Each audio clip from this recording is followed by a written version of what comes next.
Alhamdulillah wa syukurillah wal khairu wa syarru bi masyiatillah. Allahumma salli wa sallim wa barik ala sayyidina wa habibina wa syafi'ina wa qurrati ayunina wa maulana Muhammadin wa ala alihi wa sahbihi wa mawalah. La hawla wa la quwata illa billah.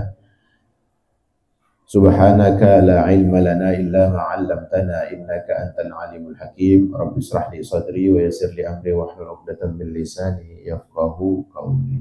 Amin ya rabbal alamin. Alhamdulillah wa syukurillah, kita dipertemukan lagi insyaallah di dalam majlis yang penuh barokah. Ya, yang mudah-mudahan dari apa yang kita baca, apa yang kita lantunkan, apa yang kita niatkan dikabul oleh Allah Subhanahu wa taala dan dilipat gandakan ganjaran nawaitu kita, langkah niat kita semoga diijabah, ya, diijabah dan diridhoi oleh Allah Subhanahu wa taala, serta salawat kita, ya, munajat kita dianggap dan dijawab dan disalam oleh baginda Nabi besar Muhammad sallallahu alaihi wasallam. Amin ya rabbal alamin. Kita membahas lanjutan dari kitab Fathur Rabbani karangan dari Syekh Abdul Qadir Al-Jailani. Kemarin kita sempat mengulas sedikit banyak tentang sabar, ya, yang ada juga nilai-nilai yang membuat kemenangan pada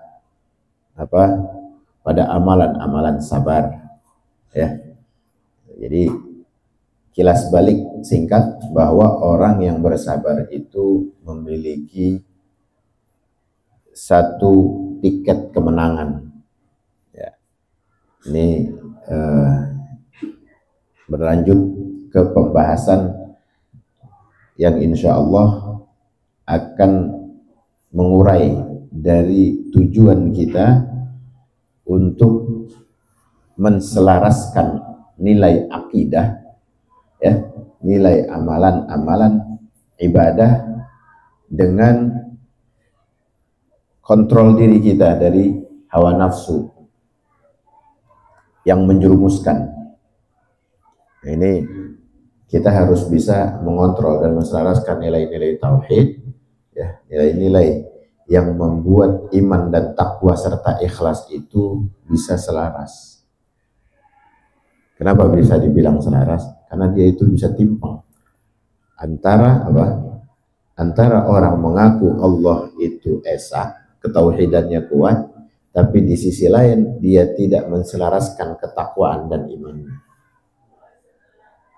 Ngomong katanya Allah satu, tapi di kantongnya banyak jimat, ya. Ini kan namanya nggak selaras tuh. Ngomong katanya percaya sama akhirat, tapi sholat kagak dilakonin. Ngomong katanya rukun Islam bagian dari hidup sebagai muslim, tapi puasa dibolong-bolongin, gitu. Ini namanya nggak selaras. Makanya penting dinasehatkan oleh beliau, ya, terutama orang-orang yang ingin memasuki jiwanya itu di dalam kenikmatan ibadah, ya, biar kita dapat barokahnya Syekh Abdul Qadir Jailani, ya. Bukan cuma zikirnya, bukan cuma manakibnya yang kita baca, bukan cuma heboh atas karomah-karomahnya beliau, bukan cuma itu. Ilmunya harus diserap, gitu, dipakai harus gitu. Yang salah satunya kita membuka dari bab, ya, yang ketika beliau mengatakan ya gulam, ya, wahai anandaku, nasihatilah dirimu baru kau bisa menasihati orang lain. Id nafsak, ya, kita disuruh, ya. Nanti ya kalau ngomong ya gulam itu artinya kepada kita. Ini suruh kita menasehati diri kita sebelum kita nasihatin orang lain. Kenapa? Anda harus lebih dulu memperhatikan diri Anda. Kita disuruh merhatiin diri kita sebelum kita nasihatin orang. Kan paling jago tuh kalau orang nilai orang lain. Kita sama orang lain paling jago nilainya. Cuma rem dulu. Sebelum kita bercermin kepada diri, jangan coba-coba kita nasihatin orang. Gitu. Beliau mengatakan jangan keburu memperbaiki orang, karena masih banyak bongkahan jiwamu yang masih harus diperbaiki. Jadi kita punya bongkahan-bongkahan jiwa yang sebetulnya belum ketata banget. Jangan sok-sokan kita bisa bilangin orang, kita lupa. Kita nggak bercermin diri. Ngomong orang biar rajin sholat, dia sendiri kagak sholat. Ngomong biar jaga zikir, jaga sholawat, paling bisa dia kalau posting sesuatu. Waduh, sholawat hari ini perbanyak, hari Jumat apalagi. Postingan doang. Akhirus sholawat fi yaumil Jum'ah. Ya kan? Baca sholawat di hari Jumat. Fa innahu yuradu ala rasul. Sesungguhnya akan ditampakkan kepada Nabi. Dan hari keistimewaan bersolawat di hari Jumat. Keren banget tuh kalau ngomong. Posting di WA hari Jumat terutama ya. Ya kan ada stiker-stiker tuh. Terus gitu kadang dikirim dah. Allahumma sholli, nasyid-nasyid dikirimin. Ceritanya dia pengen jadi paling soleh tuh di medsos atau di grup. Tapi apa? Dia nggak ngejalanin sholawat 100 kali pun tidak. Mungkin sholawat pas dia lagi baca dan posting itu doang. Lagi posting tuh, dibaca itu, segitu-gitunya doang. Banyak yang begitu. Banyak. Fenomena akhir zaman kayak begitu. Makanya beliau menasehati itu agar kita ini mawas diri. Agar kita bisa mengontrol.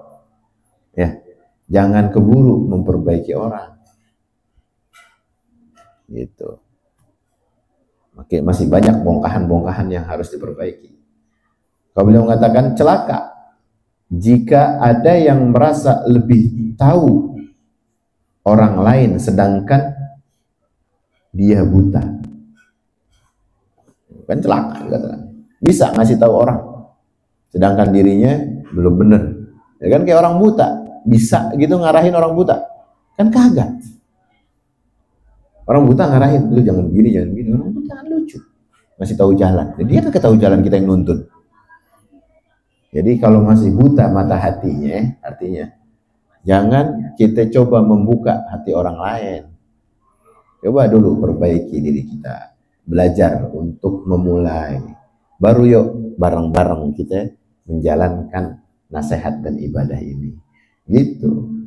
Ini teguran agar supaya kita mawas diri. Jangan kelakuan, jangan belagu, jangan sombong dan jumawa. Pakai kopiah putih nggak pernah lepas. Omongannya udah paling bener banget. Ya. Tapi sedikit pun contoh pada dirinya kagak ada. Orang yang menuntun orang lain pastilah yang melihat hatinya, kata beliau. Bahwa sesungguhnya yang bisa membersihkan jiwa mereka adalah orang-orang yang telah menyelami lautan yang jernih dan terpuji. Lautan jiwa maksudnya. Ini dalam nih. Beliau kalau ngasih tahu tuh, coba ente selami dulu kenikmatan hati yang ada dalam diri kita. Selami dulu sejauh mana kenikmatan zikir, kenikmatan ilmu, kenikmatan tauhid yang udah kita coba telusurin, yang kita coba kaji dan nikmatin. Sejauh mana kejernihan itu kita bisa rasakan. Gitu. Baru kita bisa tular ke orang, baru kita bisa nuntun. Bareng-bareng itu pun caranya apa? Niatnya itu bareng-bareng, yuk. Gitu. Kita pergi bareng untuk menyelami lautan jernihnya zikir dan ilmu. Orang yang bisa menunjukkan jalan menuju Allah Ta'ala adalah orang yang ma'rifat kepada Allah Subhanahu wa Ta'ala. Sedangkan orang yang bodoh terhadap Allah, bagaimana dia bisa menunjukkan jalan kepadanya? Kan gitu. Masih bodoh, nggak ngerti ya ilmu tauhid, nggak ngerti tata cara adab terhadap hamba-hamba Allah, terhadap syariat-syariat Allah, udah coba-coba nasehatin orang. Nah, ini sering kejadian, sering banget. Kita kan paling jago nilai orang, ngajarin orang. Kita lupa, sejengkal kita, ya, sejengkal ke depan dari perkataan kita nggak lakoni. Masya Allah. Makanya untuk merubah orang itu harus dengan dirinya, dimulai sama dirinya dulu. Kira-kira dia gimana? Mau nyuruh maafin orang, dianya pemaaf apa kagak? Mau ngasih tahu orang lempeng, dianya lempeng apa kagak? Ini lihat ketenangan jiwanya dalam ibadah, kira-kira bisa nggak dipanutin atau dicontoh? Lihat pengorbanannya, lihat sejauh mana pergaulannya, perkataannya, bisa nggak dijadiin tauladan?